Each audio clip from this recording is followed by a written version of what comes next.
L'ego des Sussex en a pris un sacré coup. Meghan Markle et le prince Harry ont appris qu'ils n'étaient plus les bienvenus dans leur résidence de Windsor. Juste après leur mariage, la reine Elisabeth II leur avait fait cadeau de Frogmore Cottage, une petite maison de 5 chambres tout de même dans laquelle ils ont vu naître leur famille avec l'arrivée d'Archie en 2019 avant que Lilibet ne vienne agrandir la famille en juin 2021 en Californie cette fois-ci. En 2020, le couple quittait officiellement Londres pour traverser l'Atlantique et s'installer au Canada dans un premier temps avant d'investir un magnifique manoir dans le quartier de Montecito, non loin de Los Angeles. Frogmore Cottage leur appartenait encore malgré la décision des Sussex de s'écarter de la monarchie britannique, ce qui leur donnait la possibilité de revenir en toute sérénité au Royaume-Uni quand le besoin et les obligations familiales se faisaient sentir. Mais le roi Charles III a coupé court au privilège après la publication des mémoires explosives de son fils. Meghan et Harry devront lui rendre les clés avant le début de l'été. Il devrait donc a priori pouvoir encore y loger s'ils viennent au couronnement de Charles prévu le 6 mai prochain. Mais leur présence n'est pas certaine.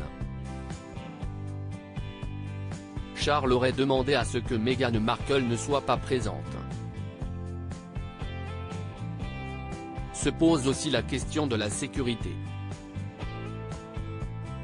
Si les Sussex ont demandé de continuer à bénéficier d'une garde rapprochée lors de leur venue en Angleterre, la requête leur a été refusée pour la simple et bonne raison que s'ils en souhaitent une, ils doivent la payer de leur poche.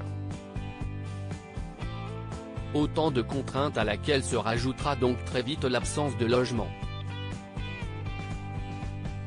Si Harry et Meghan n'ont sûrement pas grand-chose à faire d'être tenus éloignés de ceux à qui ils ont fait beaucoup de reproches, Archie et Lilibet se retrouvent bien malgré eux privés du reste de leur famille. Archie et Lilibet loin de leur grand-père, nul doute que le roi Charles III doit être bien triste à l'idée de ne plus pouvoir voir ses petits-enfants près de lui. Sous ses airs de souverain bientôt couronné, le mari de Camilla Parker Bowles est un papy gâteau dont le principal objectif est de profiter de sa descendance. Pour ses 70 ans, Charles avait notamment pris la pose avec sa femme, ses fils, ses belles-filles et George, Charlotte et Louis. Cliché sur lequel on lui avait rarement connu un si grand sourire. Une photo que n'auront donc sûrement jamais la chance de connaître Archie et Lilibet.